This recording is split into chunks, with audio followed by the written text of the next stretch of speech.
नमस्कार मु सिपुन आपणक पाई नहीं आसी आज सकाळर केतोटी गुरुत्वपूर्ण खबर सेथिपाई वीडियो को शेष पर्यंत देखा मोर अनुरोध। चलतु आज सकाळर खबर उपरे नजर पकाइबा।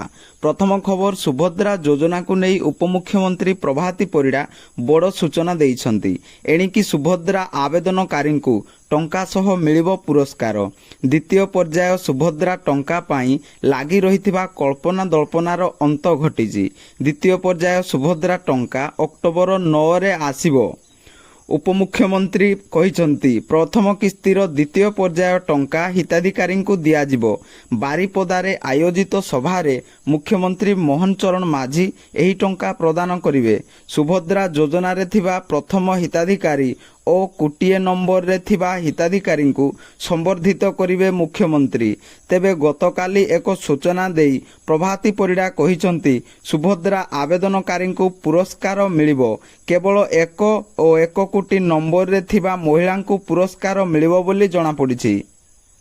परवर्ती खबर ओडिशा रे आरंभ होईची प्रधानमंत्री आवास योजना। प्रधानमंत्री आवास योजना पाई अनेक व्यक्ति आवेदन करिथिबा बेले हिताधिकारी पाई बड़ खबर सामना को आसीची। प्रधानमंत्री आवास योजना को नहीं पंचायती राज मंत्री रवि नायक बड़ बयान देइछंती। से कहिछंती बापांको ठारू पुओ अलगा रहुथिबा व्यक्ति को भी मध्य प्रधानमंत्री आवास योजना रे पक्का घर प्रदान कराजिबो। पूर्व सरकार रे वंचित होइथिबा एही भली व्यक्ति को चिन्हट कराजिबो। चिन्हट हिताधिकारी को 6 मास भितरे कार्यादेश दियाजिबो। एही प्रक्रिया रे 20 ରୁ 22 लक्ष पर्यंत हिताधिकारी को घर प्रदान कराजिबो। हिताधिकारी चिन्हट रे त्रुटि कोले दृढ़ कार्यानुष्ठान नियाजिबो बोली पंचायतीराज मंत्री कहिथिबार खबर मिलिछि। परवर्ती खबर पश्चिमबंग राजधानी कोलकाता सहरर रास्तारू 150 वर्ष पुराना ट्राम्प व्यवस्था को हटाई दियाजिबो बोली राज्य सरकार निष्पत्ति नेइथिबा जणा पड़िछि। तेबे एस्प्लानेड मैदान रूट रे एही सेवा उपलब्ध हेबो बोली कहा जाइछि। सांप्रतिक समय रे लोके तुरित बेगरे यातायात को अधिक पसंद करुछंती। ट्राम्प गुड़िक अत्यंत धीमा बेगरे जाउथिबारु एहा अनेक समय रे रास्ता जाम करुछि बोली पर्यटन मंत्री स्नेहाशीष चक्रवर्ती कहिथंती। तेबे राज्य सरकारक एही निष्पत्ति को केतेक गोष्ठी ना पसंद करिसंती। 150 वर्षर एही ऐतिहासिक गमनागमन व्यवस्था को हटाइबा युक्तिसंगत नुहे बोली सेमाने कहिसंती। कलिकतार प्रत्येक कोण अनुकोण रे ट्राफिक जाम देखिबा को मिली थाए। रास्ता गुड़िकर अवस्था उन्नति घटु नथिबा बेले बाईपास रे मध्य अनुरूप स्थिति उपजुछि। केतेक बासिंदा मतव्यक्त करिथिबार जणा पड़िछि। परवर्ती खबर प्रधानमंत्री नरेंद्र मोदी देश में 500टी नुआ ईवी चार्जिंग स्टेशन करिसंती। एथि सहित भारत सरकार 2025 सुधा देश में 10,000 ईवी चार्जिंग स्टेशन स्थापन करिवार लक्ष्य स्थिर करिसंती। जेउथिपाई 1500 कोटी टंका रखा जाइछि। एहा सहित प्रधानमंत्री देश में 20टी तरल प्राकृतिक गैस स्टेशन मध्य आरंभ करिसंती। सेथिमध्यरु 3टी महाराष्ट्र रे स्थापन करा जाइछि। प्रधानमंत्री मोदी पुणे रे मेट्रो रेल प्रकल्प नेटवर्क को विस्तार करिसंती। एहा सहित सोलापुर विमान बंदरर उद्घाटन करा जाइथिबार खबर मिलिछि। परवर्ती खबर राशन कार्ड पाई घर घर जाई ई-केवाईसी जांच करा जिवो। ई-केवाईसी पंजीकरण करिबा परे खाउटी को नुआ राशन कार्ड बंटा जिवो। रविवार दिन खाद्य जोगाण और खाउटी कल्याण मंत्री कृष्णचंद्र पात्र यह कहिसंती। से कहिसंती जे पाखापाखी 3.5 कोटी ई-केवाईसी पंजीकरण हेबो। एबे सुधा 2 कोटी लोकंक ई-केवाईसी सरी जाइछि।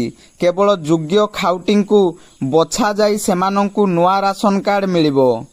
जेउ माने ई-केवाईसी करिनाहांती सेमानंक जांच करा जाई स्वतंत्र टीम घर घर बुली संपृक्त व्यक्ति काहींकी ई-केवाईसी करिनाहांती ताकू अनुध्यान करिवे। कोनोसी परिस्थिति रे राशन जोगाण बंद हेबो नाही। शेष लोकर ई-केवाईसी हेबा जाए एहा चालिबो बोली जोगाण मंत्री सूचना देइथिबार जणा पड़िछि। ପରବର୍ତ୍ତୀ ଖବର ଅକ୍ଟୋବର 2 ତାରିଖ ଅର୍ଥାତ୍ ଆଜି ପଶ୍ଚିମବଙ୍ଗର ଉତ୍ତରରେ ଏକ ଲଘୁଚାପ ସୃଷ୍ଟି ହୋଇସାରିଛି। ପରବର୍ତ୍ତୀ 3 ଦିନରେ ଉତ୍ତର ପୂର୍ବରେ ବର୍ଷା ସମ୍ଭାବନା ଅଛି।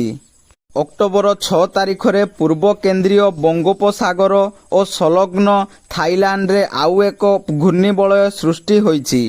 ତେଣୁ ତାମିଲନାଡୁରେ ବର୍ଷା ହେବ ବୋଲି ଜଣାପଡ଼ିଛି ଏବଂ ଏହା ଓଡ଼ିଶାରେ କିଛି ପ୍ରଭାବ ପକାଇବ ନାହିଁ। ଧାନ ଜମିରେ ପାଣି ବାନ୍ଧି ରଖନ୍ତୁ ବୋଲି ସେ ପରାମର୍ଶ ଦେଇଛନ୍ତି। ପରବର୍ତ୍ତୀ ଖବର ମହାପ୍ରସାଦ ପ୍ରସ୍ତୁତି ପରେ ନୁହେଁ, ପ୍ରସ୍ତୁତି ପୂର୍ବରୁ ଯାଞ୍ଚ କରିବାକୁ ଦାବି କରିଛନ୍ତି ନିଜେ ସାଧାରଣ ସମ୍ପାଦକ। ପୂର୍ବରୁ ସେହିପରି ମନ୍ଦିରକୁ ଆସୁଥିବା ବିଭିନ୍ନ ସାମଗ୍ରୀ ଯାଞ୍ଚ ଲାଗି ସେବାୟତ ଅଛନ୍ତି। ତିରୁପତି ଲଡୁ ଅପମିଶ୍ରିତ ପରେ ମହାପ୍ରଭୁ ଜଗନ୍ନାଥଙ୍କ ମହାପ୍ରସାଦର ମାନ ଯାଞ୍ଚ କରିବାକୁ ଦାବି ହୋଇଛି। ଆନନ୍ଦ ବଜାର ଶୃଙ୍ଖଳ ଆଣିବା ଲାଗି ସେପ୍ଟେମ୍ବର 28 ତାରିଖ ଦିନ ସୁଆଁର ମହାସୁଆଁର ନିଯୋଗ ପକ୍ଷରୁ ଏକ ବୈଠକ ଅନୁଷ୍ଠିତ ହୋଇଥିଲା। ଆନନ୍ଦ ବଜାର କର୍ମଚାରୀଙ୍କୁ ସ୍ୱତନ୍ତ୍ର ଡ୍ରେସ୍ କୋଡ୍, ବାସି ଅବଢ଼ା ବିକ୍ରି ଉପରେ କଟକଣା, ମହାପ୍ରସାଦ ପ୍ରସ୍ତୁତି ପାଇଁ ଉନ୍ନତି ମାନର ଘିଅ ବ୍ୟବହୃତ କରିବାକୁ ନେଇ ବୈଠକରେ ଆଲୋଚନା ହୋଇଛି ବୋଲି ଖବର ମିଳିଛି। ପରବର୍ତ୍ତୀ ଖବର ମହାରାଷ୍ଟ୍ର ସରକାର ଏକ ନିର୍ଦ୍ଦେଶ ଜାରି କରି ଗାଈକୁ ରାଜ୍ୟମାତା ଭାବେ ଘୋଷଣା କରିଛନ୍ତି। ନିର୍ଦ୍ଦେଶରେ ଲେଖାଯାଇଛି ଯେ ପ୍ରଶାସନ ଏହି ନିଷ୍ପତ୍ତି ନେଇଛି ଯେ ଗାଈର ଭାରତୀୟ ସଂସ୍କୃତି ବୈଦିକ ସମୟ ସହ ମହତ୍ତ୍ୱ ରହିଛି। ଦେଶୀ ଗାଈର କ୍ଷୀର ଖାଦ୍ୟ ପାଇଁ ଉପଯୋଗୀ। ଆୟୁର୍ବେଦ ଚିକିତ୍ସା ପଦ୍ଧତି, ପଞ୍ଚଗବ୍ୟ ଉପଚାର ପଦ୍ଧତି, ଏପରି ଗୋମୂତ୍ର ଉପଚାର ଚାଷ ଜମି ପାଇଁ ଗୁରୁତ୍ୱ ଦେଖି ଗାଈକୁ ଏବେଠାରୁ ରାଜ୍ୟମାତା ଘୋଷଣା କରାଯାଇଛି। ଅନେକ ସମୟରୁ ଗାଈକୁ ଜାତୀୟ ମାତା ଘୋଷଣା କରିବା ପାଇଁ ଆନ୍ଦୋଳନ ଚାଲିଛି ବୋଲି ଖବର ମିଳିଛି। ପରବର୍ତ୍ତୀ ଖବର ପିଲାଙ୍କ ପାଇଁ ବଡ଼ ପଦକ୍ଷେପ ଗ୍ରହଣ କରିବ ବିଭାଗ। ମନ୍ତ୍ରୀଙ୍କୁ ଘାରିଲାଣି ଛତୁଆ ଚିନ୍ତା। ଆଗକୁ ମାଣ୍ଡିଆ ଜାଗା ନେଇପାରେ ଛତୁଆ ବୋଲି ଜଣାପଡ଼ିଛି। ଖରାପ ମାନର ଛତୁଆକୁ ନେଇ ଗବେଷଣା ପ୍ରକାଶ କରିଛନ୍ତି ଉପମୁଖ୍ୟମନ୍ତ୍ରୀ ପ୍ରଭାତୀ ପରିଡ଼ା। ଉପମୁଖ୍ୟମନ୍ତ୍ରୀ କହିଛନ୍ତି ଆଗକୁ ଛତୁଆ ବଦଳରେ ମାଣ୍ଡିଆ ଦେବା ପାଇଁ ଚିନ୍ତା କରୁଛି ବିଭାଗ। ସବୁଆଡ଼େ ଛତୁଆ ନୁହେଁ, ଆଞ୍ଚଳିକ ଆବଶ୍ୟକତା ଅନୁଯାୟୀ ପିଲାଙ୍କୁ ଖାଦ୍ୟ ଦିଆଯିବ। ଖାସ୍ କରି ଖରାପ ଛତୁଆ ବିଭାଗ ପାଇଁ ସାଜିଛି ମୁଣ୍ଡବ୍ୟଥାର କାରଣ। ଖରାପ ଛତୁଆକୁ ନେଇ ବିଭାଗ ନିନ୍ଦା ସହୁଛି। ପୁଷ୍ଟିକର ଛତୁଆ କେମିତି ତିଆରି ହେବ ସେ ନେଇ ବିଭାଗ ଆଲୋଚନା କରୁଛି। ଖୁବ୍ ଶୀଘ୍ର ଏ ଦିଗରେ କିପରି ପଦକ୍ଷେପ ନିଆଯିବ ସେ ନେଇ ଆଲୋଚନା ଚାଲିଛି। ଅପପୁଷ୍ଟିମୁକ୍ତ ଓଡ଼ିଶା ଗଠନ ବିଭାଗ ପ୍ରସ୍ତୁତିବଦ୍ଧ ବୋଲି କହିଛନ୍ତି ଉପମୁଖ୍ୟମନ୍ତ୍ରୀ ପ୍ରଭାତୀ ପରିଡ଼ା। ପରବର୍ତ୍ତୀ ଖବର ରାଜ୍ୟ ସରକାରଙ୍କ ପକ୍ଷରୁ ଚଳିତ ବର୍ଷ ଭବିଷ୍ୟାଳୀ ଯୋଜନାକୁ 2,500 ହବିଷ୍ୟାଳୀଙ୍କ ପାଇଁ ବ୍ୟବସ୍ଥା କରିବାକୁ ନିଷ୍ପତ୍ତି ହୋଇଛି। ରାଜ୍ୟ ସଂସ୍କୃତି ବିଭାଗ ପକ୍ଷରୁ ଭବିଷ୍ୟାଳୀ ଯୋଜନାକୁ ଅନୁମୋଦନ ମିଳିଛି। ଆସନ୍ତା ମାସ 18 ତାରିଖର ବ୍ରତ ଆରମ୍ଭ ହେବାକୁ ଥିବାବେଳେ ଆସନ୍ତା ସପ୍ତାହରୁ ହବିଷ୍ୟାଳୀ ଯୋଜନା ପାଇଁ ଅନଲାଇନ୍ ମାଧ୍ୟମରେ ଆବେଦନ ପ୍ରକ୍ରିୟା ଆରମ୍ଭ ହେବ। ତେବେ ହବିଷ୍ୟାଳୀ ମାନଙ୍କ ସ୍ୱତନ୍ତ୍ର ବ୍ୟବସ୍ଥା ପାଇଁ ରାଜ୍ୟ ସରକାରଙ୍କ ହବିଷ୍ୟାଳୀ ଯୋଜନା ମୁଖ୍ୟତଃ ହବିଷ୍ୟାଳୀ ମାନଙ୍କର ରହଣି, ଶ୍ରୀ ଜଗନ୍ନାଥ ଦର୍ଶନ, ମହାପ୍ରଭୁଙ୍କ ପ୍ରସାଦ ସେବନ, ଭଜନ କୀର୍ତ୍ତନ ଶ୍ରବଣ ସାଙ୍ଗକୁ ଅନ୍ୟାନ୍ୟ ସାଙ୍ଗିକ ବ୍ୟବସ୍ଥା କରାଯାଏ। ଯେଉଁମାନେ ଏହି ଯୋଜନାରେ ଆସିବେ ସେମାନଙ୍କୁ ପ୍ରଥମେ ନାମ ପଞ୍ଜୀକରଣ କରିବାକୁ ହେବ। ତେବେ ହବିଷ୍ୟାଳୀ ବ୍ରତ ପାଳନ ପାଇଁ ଆଗାମୀ ଆଗ୍ରହୀମାନେ district.odisha.gov.in ମାଧ୍ୟମରେ ନିଜର ନାମ ପଞ୍ଜୀକରଣ କରିପାରିବେ। ନଚେତ୍ ନିଜ ଜିଲ୍ଲାପାଳଙ୍କ କାର୍ଯ୍ୟାଳୟ ମାଧ୍ୟମରେ ମଧ୍ୟ ଆବେଦନ କରିପାରିବେ। ପରବର୍ତ୍ତୀ ଖବର ମନ୍ଦିର ପରିକ୍ରମା ପ୍ରକଳ୍ପ ଉଦ୍ଘାଟନ ସମୟରେ ଜଗନ୍ନାଥଙ୍କୁ ଗାଡ଼ିରେ ବୁଲାଇ ଜନସାଧାରଣଙ୍କଠୁ ଯେଉଁ ଚାଉଳ ଦାନ ଆକାରରେ ସଂଗ୍ରହ କରାଯାଇଥିଲା ତାହାର ସ୍ଥିତିକୁ ନେଇ ପ୍ରଶ୍ନ ଉଠିଥିବା ବେଳେ ଏସବୁ ଚାଉଳକୁ ମିଲ୍କୁ ଦେବାକୁ ଯୋଜନା କରିଛି ଜିଲ୍ଲା ପ୍ରଶାସନ। କୌଣସି ମିଲ୍ ଚାହିଁଲେ ଅର୍ପଣ ଚାଉଳକୁ ନେଇପାରିବେ ବୋଲି କହିଛନ୍ତି ପୁରୀ ଜିଲ୍ଲାପାଳ ସିଦ୍ଧାର୍ଥ ଶଙ୍କର ସ୍ୱାଇଁ। ଅର୍ପଣ ଚାଉଳ ସମ୍ପର୍କରେ ଜିଲ୍ଲାପାଳ ଗଣମାଧ୍ୟମରେ ପ୍ରକ୍ରିୟା ଦେଇ କହିଛନ୍ତି କୌଣସି ମିଲ୍ ଚାହିଁଲେ ଅର୍ପଣ ଚାଉଳ ନେଇ ପାରିବେ। ଏହା ବଦଳରେ ଯେଉଁ ଟଙ୍କା ଆସିବ ତାହା ଶ୍ରୀମନ୍ଦିର ଆକାଉଣ୍ଟରେ ଜମା ହେବ। ସେହିପରି ଆଗକୁ କାର୍ତ୍ତିକ ମାସ ଆସୁଥିବାରୁ ହବିଷ୍ୟାଳୀଙ୍କ ପାଇଁ ସଂସ୍କୃତି ବିଭାଗ ପକ୍ଷରୁ ପ୍ରସ୍ତୁତି କରାଯାଉଛି ବୋଲି ଜିଲ୍ଲାପାଳ କହିଛନ୍ତି।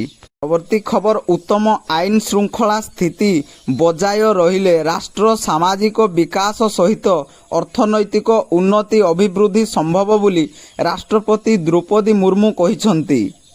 ଗତକାଲି ରାଷ୍ଟ୍ରପତି ଭବନରେ 2023 ବ୍ୟାଚ୍ର ଭାରତୀୟ ପୋଲିସ ସେବା ନବନିଯୁକ୍ତି ଅଧିକାରୀଙ୍କୁ ଉଦ୍ବୋଧନ ଦେଇ ରାଷ୍ଟ୍ରପତି ଏହା କହିଛନ୍ତି। ଶ୍ରୀମତୀ ମୁର୍ମୁ କହିଛନ୍ତି, ଉତ୍ତମ ଆଇନ ଶୃଙ୍ଖଳା ପରିସ୍ଥିତି ବିନା ନାଗରିକଙ୍କର ଅଧିକାର ସୁରକ୍ଷିତ ରହିପାରିବ ନାହିଁ ଏବଂ ନ୍ୟାୟ ପ୍ରଦାନ ପ୍ରକ୍ରିୟା ମଧ୍ୟ ଅନୁଷ୍ଠିତ କରାଯାଇପାରିବ ନାହିଁ। ଆଇନ ଶୃଙ୍ଖଳା ପରିସ୍ଥିତି କେବଳ ସୁଶାସନର ମୂଳମନ୍ତ୍ର ନୁହେଁ, ବରଂ ଏକ ଆଧୁନିକ ଦେଶ ଗଠନ କରିବା ଦିଗରେ ଅତ୍ୟନ୍ତ ଗୁରୁତ୍ୱପୂର୍ଣ୍ଣ। ତେଣୁ ଆଗାମୀ ଦିନରେ ଭାରତକୁ ପ୍ରଗତିର ନୂଆ ଶିଖରରେ ପହଞ୍ଚାଇବା ଦିଗରେ ଭାରତୀୟ ପୋଲିସ ସେବା ଅଧିକାରୀଙ୍କ ଭୂମିକା ଅତ୍ୟନ୍ତ ଗୁରୁତ୍ୱପୂର୍ଣ୍ଣ ହୋଇପଡ଼ିଛି ବୋଲି ରାଷ୍ଟ୍ରପତି ଦ୍ରୌପଦୀ ମୁର୍ମୁ ମତବ୍ୟକ୍ତ କରିଛନ୍ତି। ପରବର୍ତ୍ତୀ ଖବର, ମୁଖ୍ୟମନ୍ତ୍ରୀ ମୋହନ ମାଝୀ 2 ଦିନିଆ ଝାଡ଼ଖଣ୍ଡ ଗସ୍ତରେ ଯାଇଛନ୍ତି। ଭୁବନେଶ୍ୱର ବିମାନ ବନ୍ଦରରୁ ସେ ସ୍ୱତନ୍ତ୍ର ବିମାନରେ ଝାଡ଼ଖଣ୍ଡ ଯାତ୍ରା କରିଛନ୍ତି। ମୁଖ୍ୟମନ୍ତ୍ରୀ ମୋହନ ମାଝୀ ରାଞ୍ଚିରେ ପହଞ୍ଚିବା ପରେ ସେଠାରୁ ସ୍ୱତନ୍ତ୍ର ବିମାନ ଯୋଗେ ସିଧାସଳଖ ପଶ୍ଚିମ ସିଂଭୂମର ଜଗନ୍ନାଥପୁର ଯାତ୍ରା କରିଥିଲେ। ପୁଣି କୁଲ୍ହାନ ସ୍ଥିତ ଦଳୀୟ ରାଲିରେ ସାମିଲ ହେବା ପରେ ମାଛଗାଁ ସ୍କୁଲ ପଡ଼ିଆରେ ଜନସାଧାରଣଙ୍କୁ ସମ୍ବୋଧିତ କରିଛନ୍ତି ବୋଲି ଖବର ମିଳିଛି। ତ ଦର୍ଶକ ବନ୍ଧୁ, ଏ ଥିଲା ଆଜି ସକାଳର